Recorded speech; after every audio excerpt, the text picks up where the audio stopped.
جو بھی کوئی ملک کرے، ہمارا تو موقف بڑا کلیئر ہے، اور ہمارا موقف قائد اعظم محمد علی جناح نے 1948 میں، ہم اسرائیل کو کبھی تسلیم نہیں کر سکتے جب تک فلسطینیوں کو ان کا حق نہیں ملتا، اس لیے پاکستان نہیں تسلیم کر سکتا اسرائیل کو۔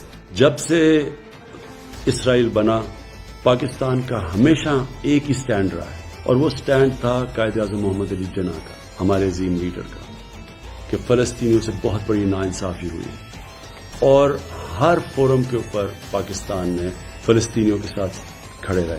ہم اسرائیل کو اس لیے تسلیم نہیں کر سکتے کیونکہ پاکستان کا قائد اعظم کا موقف چلا آ رہا ہے، جب تک کہ فلسطینیوں کو جسٹ سیٹلمنٹ، یعنی کہ ایک ایسی سیٹلمنٹ نہیں ہوتی جو کہ اس سے وہ مطمئن ہوتے ہیں، ہم اس کو تسلیم نہیں کر سکتے۔ ہمیں کوئی کسی قسم کا پریشر نہیں تھا کہ اسرائیل کو ہم ریکگنائز کریں۔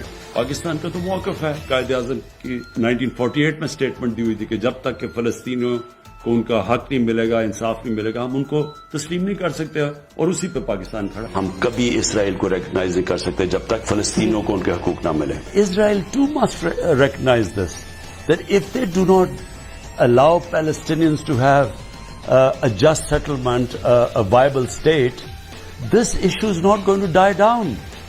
Even if some countries recognize Israel, it's not going to die down. It will just keep festering.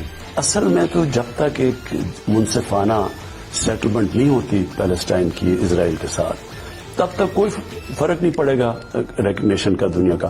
ہمیں کھڑا ہونا چاہیے اس لیے کہ ہمارے قائد اعظم محمد علی جناح نے ان کی اب سٹیٹمنٹس پڑھ لیں، انہوں نے شروع سے کھڑے تھے فلسطین کے لوگوں کے ساتھ، اور ہمیں بھی کھڑا ہونا چاہیے۔ اور انشاءاللہ ایک دن آئے گا جبکہ فلسطین کے لوگوں کو اپنا ملک ملے گا، ایک منصفانہ سیٹلمنٹ ملے گی، وہ بھی برابر کے شہری رہ سکیں گے جو کہ فلسطینی اسرائیل میں رہتے ہیں، ایک برابر کے شہری بن کے رہ سکیں گے، اور ہم دعا کرتے ہیں کہ وہ دن جلدی آئے۔